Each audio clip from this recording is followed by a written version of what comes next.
Bismillahirrahmanirrahim. Assalamualaikum warahmatullahi taala wabarakatuh. Alhamdulillah wassalatu wassalamu ala Rasulillah wa ala alihi wa sahbihi. Alhamdulillah, kita bersyukur kepada Allah Subhanahu wa taala kerana pada pagi ini, sebab rakaman ini dibuat pada pagi, dapat dipermudahkan oleh Allah Subhanahu wa taala untuk pembelajaran kita pada bab yang pertama lah. Okey. Jadi kita masuk pada bab yang pertama, iaitu hukum ibadah haji dan umrah. Baik. Kita pergi kepada definisi haji. Haji dari segi bahasa ialah menuju, manakala dari sudut istilah syarak ialah mengunjungi Baitullahil Haram di Makkah pada bulan-bulan haji untuk mengerjakan ibadah-ibadah tertentu menurut syarat-syaratnya. Okay. Jadi maksudnya haji ni dari sudut istilah syarak ialah kita mengunjungi Baitullahil Haram di Makkah. Okay. So kita tidak boleh mengunjungi tempat lain pada bulan-bulan haji, iaitu pada Syawal, Zulkaidah dan Zulhijjah, untuk mengerjakan ibadah-ibadah tertentu menurut syarat-syaratnya, iaitu kita melaksanakan manasik haji lah. Dan setiap manasik haji itu tadi ada syarat-syarat yang perlu dipatuhi. Okay. Kemudian seterusnya kita pergi kepada bulan-bulan haji tadi. Bila kita sebut tentang bulan haji, maka dia merangkumi 3 bulan, iaitu bulan Syawal, bulan Zulkaidah dan 10 hari daripada bulan Zulhijjah. Maksudnya tak sampai 3 bulan genap lah. Jadi bila kita sebut tentang bulan haji ni, maksudnya seseorang itu sudah boleh berniat ihram pada bulan-bulan haji ni. Bermula daripada 1 Syawal sampailah kepada hari yang ke-10 pada bulan Zulhijjah. Okay. Setiap amalan dalam bulan haji ada masanya tertentu. Ini satu perkara yang perlu diketahui lah. Okay. Bukan hanya haji itu sahaja ada masanya, tetapi masa untuk melaksanakan manasik haji itu juga ada yang ada masa. Okay. Contoh kita kata, kita sebut tentang tawaf. Tawaf ni bermula daripada fajar hari nahar, iaitu 10 Zulhijjah, hinggalah kepada bila-bila masa. Okay, maksudnya orang yang nak melaksanakan tawaf ketika ibadah haji, dia boleh bermula tawaf itu pada fajar hari nahar, iaitu hari raya korban itu pada 10 Zulhijjah. Okay, sehinggalah bila-bila masa. Tapi selagi mana dia tak selesaikan ibadah tawaf, maka hajinya belum selesai. Okay, ihramnya pun belum selesai. Okay. Kemudian wukuf di Arafah. Bermula tergelincir matahari hari Arafah hingga naik fajar hari nahar.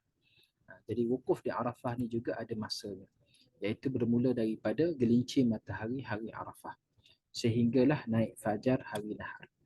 Selepas pada itu ataupun sebelum daripada itu tidak dikira wukuf di Arafah.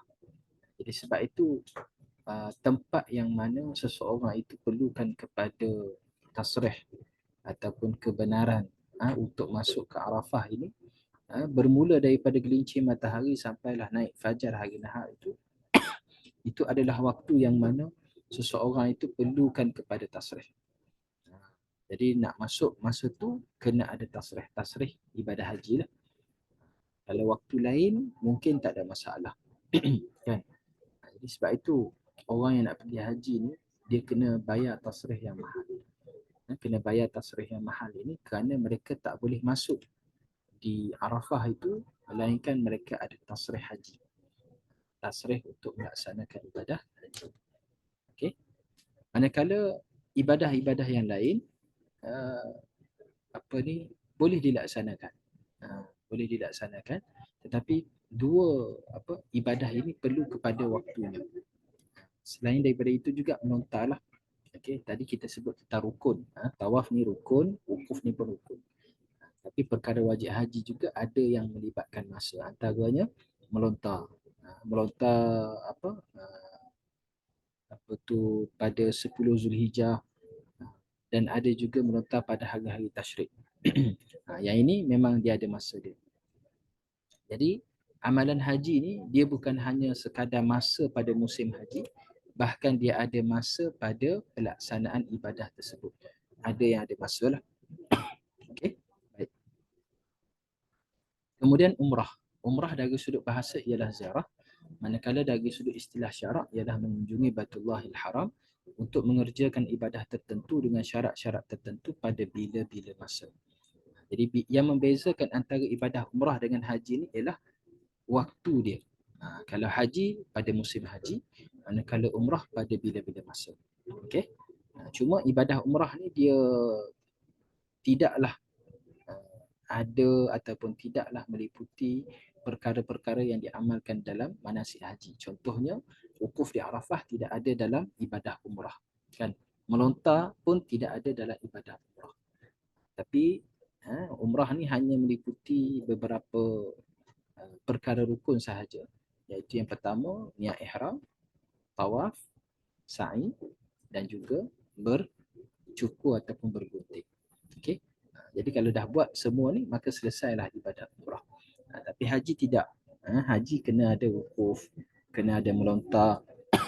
Melontar tu pula ada dua kan. Melontar pada 10 Zulhijjah, melontar pada ketiga-tiga hari tasyrik. Jadi itu adalah perkara-perkara yang ada dalam ibadah haji. Okey. Baik, kita pergi kepada sejarah pensyariatan ibadah haji. Haji difardukan pada penghujung tahun ke-9 Hijrah. Bila turun firman Allah Subhanahu wa taala, walillahi 'alan nasi hajjul baiti man istata'a ilaihi sabila, maka dengan ayat ini telah mewajibkan, telah memerintahkan kepada umat Islam pada ketika itu untuk melaksanakan ibadah haji. Jadi haji ini disyariatkan pada 9 Hijrah, tetapi Nabi melaksanakannya pada 10 Hijrah, iaitu pada musim haji selepasnya. Kerana apa? Kerana pensyariatan ibadah haji ini telah melangkaui daripada musim haji yang sebenarnya. Okay, bila sudah melepasi daripada musim haji, maka sudah tentu ianya tidak mampu dilaksanakan oleh Nabi SAW dan juga para sahabat lah pada ketika itu. Kalau hari ini, kalau kita nak buat ibadah haji, mungkin kalau hari ini planning, esok sampai boleh, tak ada masalah kan. Sebab kita ada pengangkutan yang cepat seperti kapal terbang dan sebagainya lah. Okay. Tapi zaman dahulu, nak pergi ke satu tempat yang jauh perlukan kepada perancangan yang lama. Okay, perancangan yang lama. Perlukan kepada persiapan, perlukan kepada makanan, pengangkutan, keselamatan dan sebagainya. Okay. Baik. Kemudian kita pergi pula sejarah pensyariatan ibadah umrah. Menurut mazhab Syafi'i dan Hambali, hukum melaksanakan ibadah umrah adalah wajib sekali seumur hidup bagi yang mampu. Ianya berdasarkan kepada firman Allah Subhanahu wa taala, wa atimmul hajja wal umrata lillah. Okey. Bila turun sahaja ayat ini, maka ianya menunjukkan bahawa hukum melaksanakan ibadah umrah adalah wajib sama sebagaimana ibadah haji. Inilah pendapat yang dipegang oleh mazhab Syafi'i dan juga Hambali. Nabi telah melaksanakan ibadah umrah sebanyak 4 kali. Semuanya dalam bulan Zulkaidah kecuali umrah yang dilakukan bersama dengan hajinya, iaitu pada bulan Zulhijjah.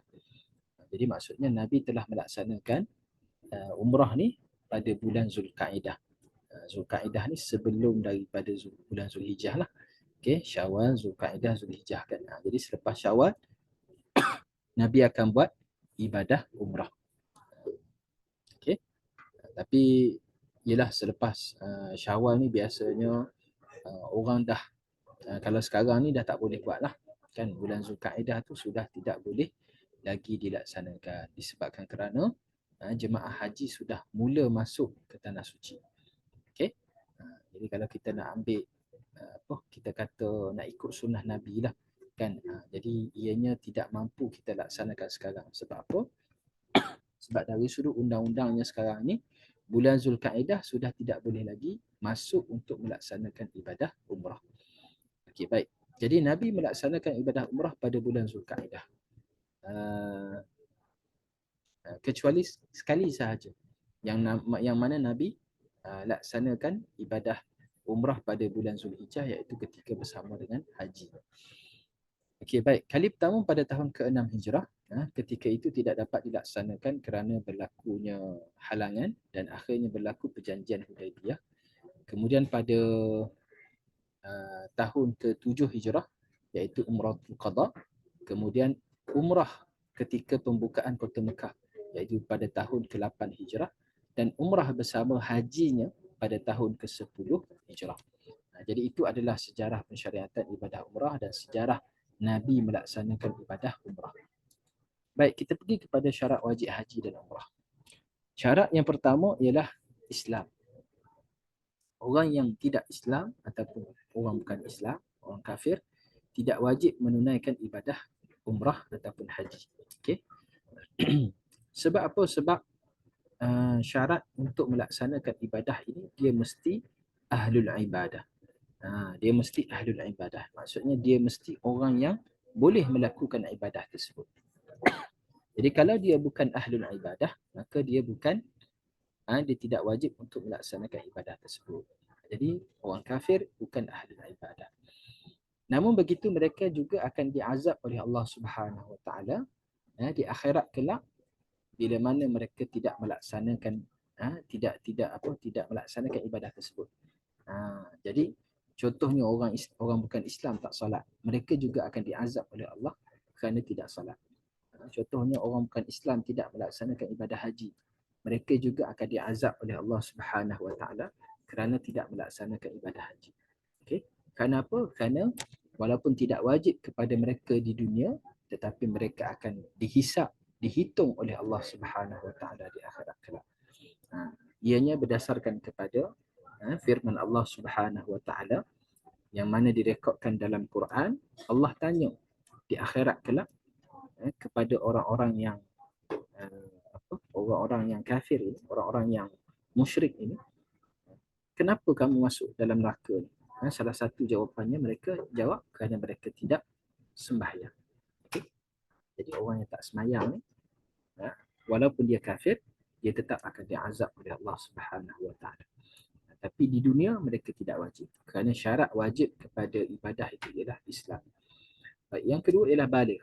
Tidak wajib bagi orang yang belum baligh. Belum mukallaf. Jadi baligh ni iaitu bermaksud mukallaf lah. Jadi tidak wajib bagi yang belum baligh. Kalau sekiranya kanak-kanak melaksanakan ibadah haji ataupun umrahnya, maka dia akan jadi haji sunat ataupun umrah sunat. Tapi once dia dah baligh, dia buat sahaja haji yang pertama ataupun umrah yang pertama, maka itu akan jadi haji wajib dan umrah wajib bagi dia. Okey. Baik. Jadi kita sama-samalah doakan supaya Allah murahkan rezeki kita untuk melaksanakan ibadah haji wajib ataupun umrah wajib ini. Okey. Umrah wajib Ustaz dah selesai lah, tapi haji wajib belum lagi. Okey. Baik, kemudian berakal. Berakal ini juga ada kaitan dengan mukallaf tadi. Orang gila walaupun dia sudah baligh tetapi dia tidak berakal, maka dia pun bukan mukallaf. Okey. Jadi orang gila walaupun dia dah melaksanakan ibadah haji ataupun umrah, bila dia keluar sahaja daripada gilanya tadi, dia wajib melaksanakan balik ketika mana dia siuman ataupun dia berakal. Okey. Jadi waktu yang dia buat tu tak sah lah. Orang gila kalau dia buat walaupun betul sekalipun, dia tidak akan jadi umrah ataupun haji yang sunat bagi dia. Tidak. Kenapa? Kerana dia syarat wajib dia ada satu dan satu lagi syarat sah. Orang yang tidak berakal tidak sah ibadahnya. Okay? Orang yang tidak berakal tidak sah ibadahnya. Kerana syarat kepada sah mesti berakal. Berakal ni maksudnya tahulah. Kan? Kalau contoh kita buat satu benda secara tidak sengaja, dapat pahala tak? Tak dapat pahala. Okey? Contoh kita satu ketika kan, kita baca Quran tanpa sengaja. Dapat tak pahala baca Quran tu? Tak dapat. Jadi itu syarat kenapa kita perlu kepada berakal. Orang yang berakal maksudnya dia tahu apa yang dia buat. Kan? Dia tahu apa yang dia buat, dia tahu apa yang sahnya, apa yang batalnya. Jadi orang ini orang yang berakal, orang yang tahu. Jadi begitu juga contohnya kanak-kanak yang tidak berakal, yang tidak memayis. Mereka ini kalau mereka melakukan sesuatu amal ibadah sekalipun tidak dapat pahala. Sebab apa? Sebab tidak berakal. Okey. Baik, merdeka. Jadi hamba tidak wajib untuk melaksanakan ibadah haji dan umrah. Manakala orang yang merdeka, dia wajib untuk melaksanakan. Okay? Kenapa hamba tidak wajib? Kerana hamba ini dia terikat dengan suaminya ataupun hamba ni dia terikat dengan tuannya. Okey. Sama sebagaimana isteri dia terikat dengan suaminya. Jadi hamba ni kalau dia pergi sekalipun dengan keizinan daripada tuan dia, dia tetap tidak akan mendapat haji yang wajib ataupun umrah yang wajib. Okey. Bila mana dia dibebaskan daripada perhambaan, dia kena buat balik. Okey. Sebab apa? Sebab tidak wajib ke atas dia. Okay, baik. Kemudian istita'ah, berkemampuan. Tidak wajib ke atas mereka yang tidak mampu. Yang ini jelas. Sebab orang yang tak mampu, tak ada duit, takkanlah dia nak pergi meminta-minta kemudian dia pergi buat haji ataupun umrah. Bahkan dia akan mendatangkan banyak masalah sebenarnya. Okay? Orang yang tidak berkemampuan ni, kalau kita bawa dia pergi buat ibadah haji sekalipun, dia boleh membawa kepada banyak masalah. Masalahnya contohnya katakanlah kita ambil satu keadaan. Katakanlah dia pergi. Dia ada duit ataupun dia diberi duit untuk melaksanakan tersebut. Okay? Dia pergi. Tapi dalam kepala dia fikir apa? Okay, kalau sampai sana aku nak makan apa? Katakanlah package yang dia ambil ni adalah package basic. Tak ada makan. Kan? Jadi nanti dia akan fikir, sampai sana aku nak makan apa? Sampai sana, di manakah wang perbelanjaan? Okay? Kemudian satu lagi dia fikir, dia dah tak ada gaji dah. Kan orang biasa, orang miskin ni biasanya dia kais pagi makan pagi, kais petang makan petang kan. So bila mana dia dapat satu peluang untuk melaksanakan ibadah haji atau umrah. Maksudnya dalam arti kata lain, dia tidak ada pendapatan pada bulan tersebut. Kalau 40 hari, 40 hari lah. Kalau 12 hari, 12 hari lah. Dia tidak mampu untuk bekerja. Itu belum lagi tolak hari dia nak pergi, hari nak balik, hari tak sihat dan sebagainya. Kan? Jadi atas dasar tersebutlah kebiasaannya orang yang tidak berkemampuan ini, kalau dia dibawa pergi sekalipun, dia akan membawa ataupun mendatangkan masalah kepada perkara-perkara lain. Okay? Jadi sebab itu tidak wajib ke atas mereka. Okay? Baik, seterusnya kita pergi kepada berkemampuan tadi. Bila kita sebut tentang berkemampuan, apakah yang dimaksudkan dengan istita'ah berkemampuan? Okey, berkemampuan ni ada beberapa aspek yang diambil kira. Pertamanya ada tambang pergi dan balik. Okey. Yang ni pentinglah kan. Kalau contoh orang tu dia boleh pergi tapi naik basikal. Wajib tak? Tak wajib. Okey. Ataupun dia pergi jalan kaki. Kan baru ni kan ada orang pergi dengan jalan kaki. Wajib tak ke atas dia? Tak wajib. Jadi ada tambang pergi dan balik ni menggunakan peralatan yang munasabah untuk sampai ke sana. Maksudnya menggunakan kapal terbang lah. Okay. Ada bekalan ataupun nafkah. Ini pun penting. Okay. Bukan hanya kita yang pergi sahaja yang kita fikir, kita juga kena fikir kepada orang yang ditinggalkan. Anak-anak, isteri, ahli keluarga yang mana kita jaga dia. So kena sediakan bekalan untuk mereka. Okay. Kalau pergi 40 hari, 40 hari lah. Kena ada bajet untuk mereka. Okay. Ada kenderaan pergi balik. Okay. Tadi tambang, ini kenderaan. Kenderaan yang selamat. Bukan kata kenderaan yang tidak selamat. Contohnya boleh pergi tapi kena naik lori sayur. Kan? Duduk dalam lori sayur selama 3 hari. Jenuh. Kan? Mungkin pelajar rasa macam ada ke orang pergi buat umrah naik lori sayur ni? Ada. Okay? Ada. Maksudnya terpaksa mengharungi satu kepayahan yang luar biasa. Okay? Terpilih dalam kota haji. Ini satu lagi istita'ah yang terbaru lah. Okay? Yang tidak ada pada zaman dahulu tapi ada zaman sekarang. Iaitu adanya kota haji. Kalau seseorang itu belum lagi dipanggil untuk melaksanakan ibadah haji, maka dia tidak berkemampuan. Tapi kalau bila mana dia dah ada kota, barulah dikira berkemampuan. Aman dalam perjalanan pergi dan balik. Okay? Seseorang itu mesti aman dalam perjalanan pergi dan balik. Kalau keselamatannya terancam, maka dia tidak berkemampuan. Sihat tubuh badan. Okay? Orang tu mesti sihat tubuh badan. Kemudian berkesempatan masa, maksudnya dia ada masa yang mencukupi lah untuk melaksanakan ibadah tersebut. Baik, kemudian berkemampuan juga boleh dilihat dari sudut kemampuan sendiri dan juga kemampuan orang lain. Okey. Bila mana kita sebut tentang kemampuan sendiri tadilah, dia kena ada segala kelengkapan tersebut. Tapi katakanlah dia tak mampu dengan kemampuan sendiri, maka dia akan pergi kepada kemampuan yang satu lagi, iaitu kemampuan dengan bantuan orang lain. Maka inilah yang disebut sebagai badal haji. Bila mana kita sebut badal haji, maksudnya kita upah orang lah. Kita minta dia untuk melaksanakan haji bagi pihak kita. Sama ada kita ni sakit ataupun kita sudah meninggal dunia. Maka pada ketika itu berlakulah badal haji. Badal haji ni untuk siapa? Untuk orang yang telah meninggal dunia, orang yang sakit, orang yang terlalu tua dan uzur yang tidak dapat mengerjakan dengan diri sendiri. Kemudian ada satu lagi isu berkaitan dengan wanita. Wanita ni dia ada syarat tambahan sedikit. Okay. Yang pertama, dia mesti mendapat keizinan daripada suami ataupun wali. Kemudian yang kedua, mesti ditemani oleh suami mahram ataupun perempuan yang dipercayai, yakni siqah. Ini syarat tambahan bagi perempuan. Okay. Sebab apa? Sebab perempuan ni dia terikat dengan suami. Okay. Dia terikat dengan wali. Maka bila mana dia terikat dengan suami ataupun wali, maka dia kena dapat keizinan dan juga mesti ditemani oleh suami ataupun mahram.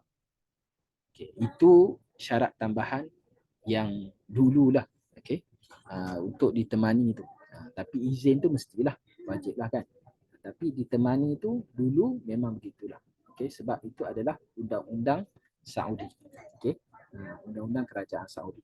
Tetapi sekarang ini kalau guna visa pelancong sudah tidak memerlukan lagi kepada ditemani oleh mahram. Okay. Dalam mazhab Syafi'i juga tidak wajib seseorang wanita itu dia pergi dengan mahram dalam satu permusafiran yang jauh. Cuma disyaratkan mesti ditemani oleh perempuan yang siqah. Perempuan yang siqah. Jadi perempuan yang siqah ni siapa? Siapa yang boleh kita percayai? Wanita ni dia kata dia ditemani oleh wanita yang siqah, siapa? Okay. Pertama sekali, wanita yang siqah mesti wanita yang diketahui orangnya, diketahui asal usul. Bukan kata, oh saya jumpa dekat travel agency tu, jadi siqah lah tu. Tak boleh. Dia mesti kenal dulu. Okay. Kena ambil nombor telefon dia, kenal. Okay. Bersuai kenal.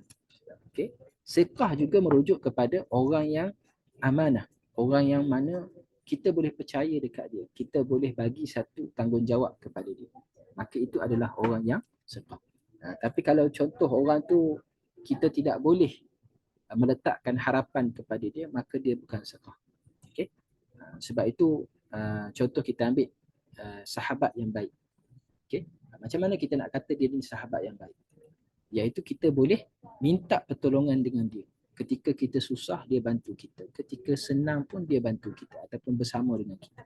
Dan, tapi kalau hanya senang sahaja bersama kita, susah dia tidak bersama dengan kita, maka dia bukan sahabat yang baik. Jadi siqah itu juga merujuk kepada sifat tersebut, iaitu sifat sahabat yang baik tadi. Okay? Jadi orang yang siqah ni orang yang boleh dipercayai, orang yang boleh membantu kita ketika susah, orang yang boleh melindungi kita ketika mana kita dalam keadaan terancam. Jadi itu adalah wanita yang siqah. Okay? Kalau ada tu, maka boleh ditemani oleh perempuan yang siqah. Okay? Itu syarat tambahan bagi wanita. Okay, baik. Kita tengok di sini, mahram bagi wanita, siapa dia? Okay? Kalau kita ambil tengah ni, wanita tersebut lah. Okay? So mahram dia, suami dia lah. Okay? Maksudnya orang yang boleh menemani dia, suami ataupun mahram. Jadi, kalau dia pergi dengan suami, selesai masalah. Ataupun dia pergi dengan adik-beradik lelaki dia. Adik-beradik perempuan boleh tak? Tak boleh. Kalau ikut kepada peraturan Saudi tu, okay, dia mesti pergi dengan lelaki. So, kalau dia nak pergi, dia kena cari adik-beradik lelaki. Kalau adik-beradik perempuan, tidak membantu. Kalau contoh dia berlaku masalah kan, adik-beradik perempuan dia pun perlu kepada mahram juga. Perlu kepada orang yang boleh membantu dia juga. Jadi perlu kepada lelaki. Jadi adik-beradik lelaki, bapa lelaki kan, bapa dia lah. suami dia ke, ataupun anak dia ke, ataupun pak saudara dia ke. Jadi yang itu boleh, datuk dia ke. Okey. Tapi kalau sama-sama wanita tidak boleh. Okey. Baik. Kemudian kita pergi kepada hukum mengulangi ibadah umrah. Apa hukumnya? Boleh ke tak boleh kita buat umrah banyak kali? Lebih-lebih lagi dalam satu permusafiran. Adakah kita disunatkan ke ataupun tidak? Okay. Hukum mengulangi ibadah haji dan umrah adalah sunat berdasarkan kepada perbuatan Aisyah radhiyallahu taala anha. Yang mana Aisyah juga pernah melakukan umrah 2 kali dalam satu permusafiran, iaitu ketika ibadah haji, ketika melaksanakan ibadah haji, yang mana Aisyah buat umrah haji kiran. Okey. Aisyah buat haji kiran, kemudian selepas itu Aisyah buat lagi umrah bersama dengan Nabi. Okey. Baik. Jadi hukum kepada melaksanakan umrah 2 kali, 3 kali dalam satu permusafiran adalah sunat. Lebih-lebih lagi ketika bulan Ramadan. Okey, ketika bulan Ramadan sangat-sangatlah digalakkan. Baik. Seterusnya kita pergi kepada kelebihan mengerjakan ibadah haji dan umrah. Apa kelebihan seseorang itu tadi bila mana dia melaksanakan ibadah haji dan umrah? Yang pertama, dia akan menjadi tetamu Allah Subhanahu Wa Taala ataupun yang disebut sebagai duyufur rahmat. Okey, tetamu Allah. Jadi apa kelebihan bila kita menjadi tetamu Allah? Okay, ada 2 kelebihan yang disebut dalam hadis. Yang pertama ialah segala permintaan kita akan diterima, akan dimakbulkan oleh Allah Subhanahu Wa Taala. Okay. Sebagaimana layaknya kalau kita menjadi tetamu di rumah-rumah orang lah, kan? Kalau kita pergi rumah orang, kita kata dekat dia, saya nak air lah, dia pun bawa lah air. Saya nak makan ni lah, saya nak makan itu. InsyaAllah dia akan sediakan selagi mana dia tidak membebankan lah, kan? Jangan pula kita pergi rumah orang tu dah lah tak berapa nak ada duit, kita minta pula saya nak makan kambing lah. Jadi nanyalah dekat dia, kan? Tetapi bila mana kita pergi di rumah Allah, Allah Maha Kaya. Okay? Allah Maha mendengar segala doa-doa, segala hajat yang kita maksudkan. Maka kita sebut je, insya-Allah kita akan dapat apa yang kita doakan tadi. Jadi itu kelebihan yang pertama kalau kita menjadi tetamu Allah. Yang kedua ialah dosa kita diampunkan. Kita minta ampun, Allah ampunkan dosa kita. Okay? Tapi janganlah pula kita expect kita akan diampunkan dosa tanpa kita minta doa ataupun tanpa kita minta ampun. Tak boleh lah. Okay? So kita kena minta ampun dulu. Minta ampun dengan Allah. Rendahkan diri kita serendah-rendahnya, minta ampun daripada Allah Subhanahu Wa Taala. Baik, yang kedua ialah mendapat ganjaran yang besar. Okay? Kenapa kita disuruh untuk melaksanakan ibadah haji dan umrah? Kerana Allah nak bagi pahala yang besar kepada kita. Kan? Contohnya haji mabrur. Disebut dalam hadis, wal hajjul mabrur laisa lahu jazaa'un illa jannah. Dan haji mabrur ini tidak ada baginya melainkan syurga. Tidak ada ganjaran baginya melainkan syurga. Jadi besar. Sangat besar. Okay? Kemudian selamat daripada kecelakaan siksaan sebagai Yahudi dan Nasrani.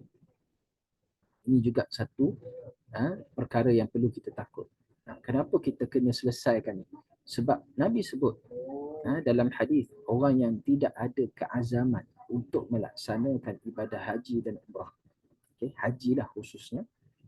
Dia tidak ada pun niat nak buat. Dan dia memang tak pergi pun. Dia tak ada niat nak buat dan dia pun tak pergi. Dia mati. Maka tidak ada penghalang baginya untuk dia mati dalam keadaan Yahudi dan Nasrani.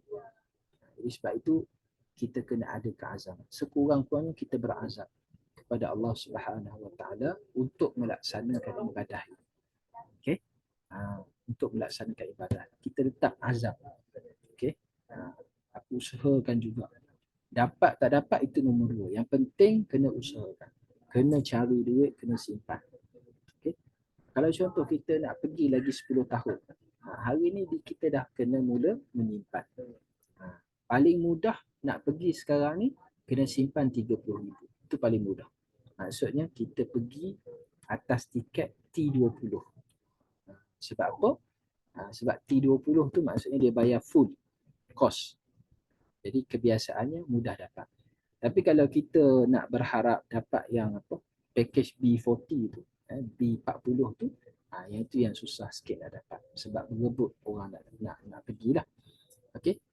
Kemudian mendapat syafaat di dalam doa keampunan Rasulullah sallallahu alaihi wasallam. Okey. Ini antara kelebihan bila mana kita mengerjakan ibadah haji dan umrah, iaitu kita mendapat syafaat di dalam doa keampunan Rasulullah sallallahu alaihi wasallam. Kerana tempat ini adalah tempat yang sangat-sangat menjadi tumpuan kepada seluruh umat Islam, dan di sana terdapat banyak rahmat yang Allah Subhanahu wa taala sediakan kepada yang menjadi pengunjung kepada rumah Allah. Kemudian bersih dosanya seperti bayi yang baru dilahirkan. Nak katanya hebatnya orang yang baru balik daripada tanah suci ini, dia balik dalam keadaan bersih daripada dosa. Okey. Dosa kecil lah, dosa besar kena minta ampun. Antara jihad yang paling utama untuk siapa? Untuk perempuan. Kerana perempuan ni dia tidak ada jihad fi sabilillah. Okey, perempuan ni dia tidak ada berperang di jalan Allah kerana wanita termasuk dalam golongan yang lemah. Jadi sebab itu mereka tidak wajib untuk berperang. Tapi apa kewajipan mereka? Iaitu menunaikan ibadah haji. Yang mana haji ini dikira sebagai jihad bagi wanita. Haji mabrur yang tiada balasan melainkan syurga lah. Jadi sebab itu besar ganjaran bagi orang yang melaksanakan ibadah haji. Baik, kita pergi pula berkaitan dengan manfaat. Manfaat dari sudut duniawi dan ukhrawi. Okey, dari sudut duniawi, pertemuan orang Islam seluruh dunia.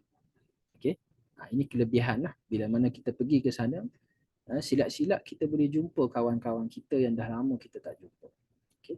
Ustaz pun bila pergi ke sana, jumpalah kawan-kawan kan.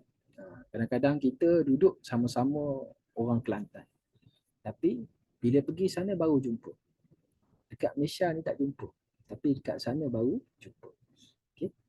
Kemudian menunjukkan persamaan di kalangan orang Islam. Okay. Sebab apa? Sebab kita memakai baju yang sama. Okay. Kain ihram yang sama. Warna yang sama. Tidak ada perhiasan dan sebagainya. Ianya menunjukkan persamaan di kalangan orang Islam. Kemudian kepentingan perniagaan dan ekonomi. Lebih-lebih lagi di Tanah Suci lah. Okay. Kerana bulan haji khususnya adalah bulan yang paling menguntungkan dalam perniagaan orang-orang Arab di Makkah ini. Okay. Datang musim haji mereka akan kita kata puluh habis-habisan lah. Okay. Mencari keuntungan. Kerana apa? Kerana musim haji ya, segala kos, segala barang akan naik. Taksi pun sama kan. Jadi semua akan naik. Harga hotel, harga transport, taksi, kos-kos yang lain semua meningkat. Jadi sebab itu perniagaan pada ketika itu boleh dikatakan perniagaan yang menguntungkan. Tak ada lagi lah kita dengar kan, orang yang meniaga musim haji ni rugi. Susahlah kita nak dengar macam tu. Okay. Kemudian ukhrawi. Apakah kelebihan manfaat dari sudut ukhrawi? Yang pertama, kem latihan perempuan kepada ibadah. Sebab itu orang yang nak apa kita kata beruzlah, nak memperbaiki diri, maka pergilah buat ibadah haji dan umrah. Pergilah buat ibadah umrah lah khususnya yang paling mudah kan. Buat ibadah umrah 12 hari. Kita bebas daripada dunia luar. Kita asingkan diri kita daripada dunia yang kita biasa kepada dunia yang kita kurang biasa. Iaitu kita duduk dalam masjid, kita zikir, baca Quran dan sebagainya. Okay. Kemudian kem latihan membentuk kepribadian Muslim. Pribadi Muslim itu kita boleh lihat apabila kita berada di Tanah Suci. Kalau duduk dekat Malaysia ni kadang-kadang bercampur kan, antara Muslim dengan tak Muslimnya. Tapi bila kita berada di sana, sebenarnya kita sedang membentuk diri kita sebagai seorang Muslim yang sejati. Okay. Latihan supaya bersedia untuk meninggalkan alam dunia. Ini juga perkara yang jelas bila kita berada di sana. Okay. Bila kita berada di sana, kita ingatkan diri kita kepada beberapa perkara yang ringkas, yang mudah. Ibadah, kematian. Okay. Ibadah, kematian. Jaranglah orang pergi ke sana, dia siap boleh buat planning tentang perniagaan dia ke, kan. Dia boleh buat planning tentang masa depan dia ke. Tak ada. Orang pergi ke sana nak buat ibadah dan dia ingat tentang kematian. Okay? Melatih diri supaya mengikhlaskan amalan hanya kerana Allah Subhanahu Wa Taala. Yang ini pun jelas sebab kita dah melalui satu perjalanan yang jauh. Mana mungkin kita pergi ke sana hanya semata-mata nak mencari dunia. Sedangkan benda-benda tu kita boleh dapat dekat negara kita tu. Okay? Jadi kita dah pergi jauh, sudah tentu niat dan tujuannya adalah nak melatih diri kita supaya ikhlas kepada Allah Subhanahu Wa Taala. Mendapat pujian Allah Subhanahu Wa Taala di hadapan para malaikat.